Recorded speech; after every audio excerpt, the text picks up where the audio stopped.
control, especially handguns. Is there anything being done?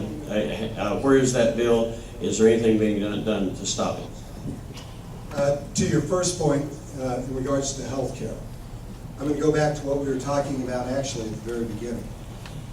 I made a pledge to our senior citizens to be able to protect their Medicare, to be able to protect their Social Security, and my votes have reflected and will continue to reflect that pledge to our current senior citizens while trying to build a pathway for our future generations as well. But if you are a senior citizen, here are the facts. These are the facts. Medicare was changed inalterably by not the 112th Congress that I sit in, but by the 111th Congress that preceded me. They took $500 billion from Medicare. $500 billion from Medicare. Starting in January of 2012, the President begins to appoint his IPAP board. This is the Medical Review Board.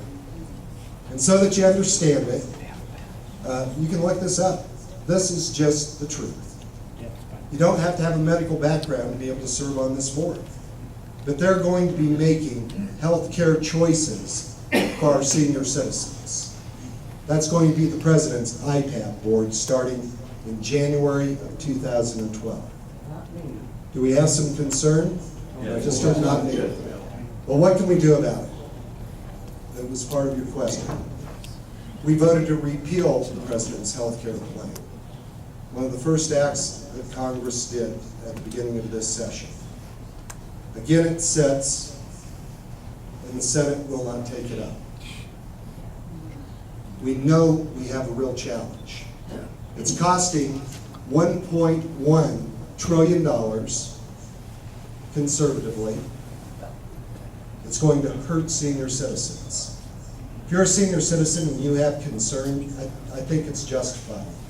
They're going to be looking at actuarial tables that are there. Whatever the average lifespan is supposed to be, do they make the determination whether or not the hip replacement is paid for? That's going to be up to that board. Is the operation worthy of funding?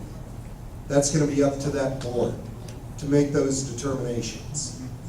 I do not want to see, and that's why I voted to repeal the health care plan that the President proposed, because, and I hope you join me in this, there is a quantitative difference between having insurance and having health care. You can have insurance, but if there aren't doctors there to be able to deliver that service, are you getting health care? No. Pueblo is a little exceptional in our district. Grand Junction is a little exceptional in our district. Aspen is a little exceptional in our district. Maybe even Montrose. But come with me over to the San Luis Valley. Come with me out to the town, little town of Egna, Dove Creek, or to Hotchkiss, Crawford. Come up with me to Craig. These are communities that are now finding that they don't have doctors. If you're a senior citizen, we have the few doctors there that are now refusing, because of the reimbursements under the President's health care plan, to even take Medicare patients. And there are no more doctors coming. They aren't even able to find a doctor. We need to truly fix the system. We know that we have health care issues in this country. There is no question. But the President's 1.1 conservatively trillion conservative health care plan is not the answer.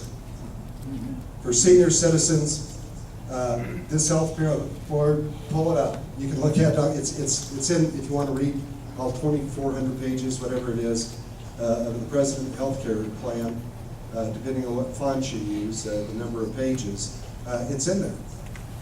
Starts in January of 2012. So that's worthy of concern. I think there needs to be a better path. We need to be getting more doctors for rural Colorado so that we can have that access to health care. Is there a role that government can maybe play? Possibly. If we look at Indian healthcare as an example, they made a dedicated decision to be able to pay for education for doctors, to come back to the reservations to be able to provide health care. And the way you pay to